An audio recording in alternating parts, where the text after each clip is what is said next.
नमस्कार।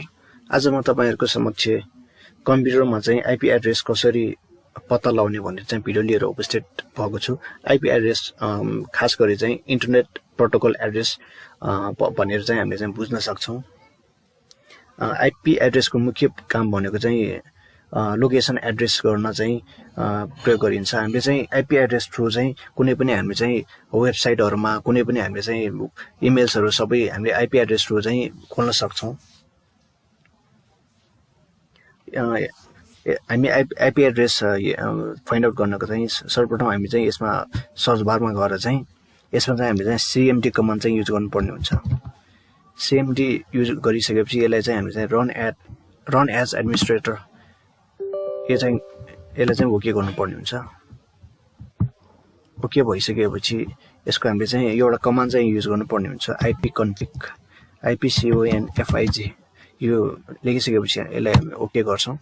यसरी हामीले चाहिँ IP4 एड्रेस यो भनेर चाहिँ हामीले चाहिँ फाइन्ड आउट गर्न सक्छौं। यो भनेको चाहिँ यो हाम्रो फर्स्ट स्टेप हो। यसलाई फेरि हामीले एक्जिट गर्छौं। सेकेन्ड स्टेप भनेको चाहिँ हामी यसमा हामी चाहिँ सेटिङमा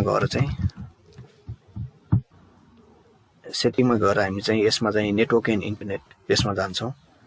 यसमा गइसकेपछि हामी चाहिँ यसमा चेन्ज योर नेटवर्क सेटिङ्स को चेन्ज एडाप्टर अप्सन्स यसमा जान्छौं। यसमा गइसकेपछि अहिले हाम्रो यो कनेक्ट भएको इन्टरनेट यसमा चाहिँ गएर चाहिँ यसमा हामी स्ट्याटसमा जान्छौं। स्ट्याटसमा गइसकेपछि हामीले चाहिँ यसमा डिटेल्समा क्लिक गर्छौं। यति भइसकेपछि यसमा पनि हामीले चाहिँ फाइन्ड आउट गर्न सक्छौं। यो IP4 एड्रेस यो हो अनि यो IP4 default gateway address IP address चाहिँ यो भनेर चाहिँ हामीले चाहिँ यो तरिकाले पनि हामीले चाहिँ थाहा पाउन सक्छौं।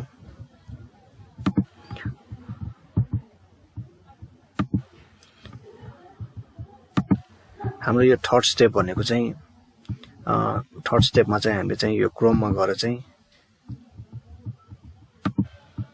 यसमा गएर चाहिँ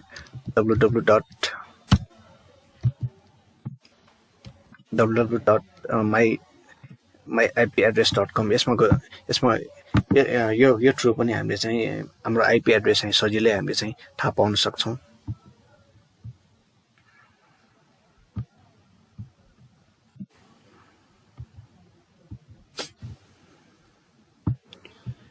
आजको भिडियोमा चाहिँ मैले आईपी एड्रेस चाहिँ हामी कम्प्युटरमा चाहिँ कसरी चाहिँ हामीले चाहिँ थाहा पाउन सक्छौं यो भिडियो लिएर चाहिँ उपस्थित भएको छु। नेक्स्ट भिडियो लिएर चाहिँ म चाँडै उपस्थित हुनेछु। हस्, धन्यवाद।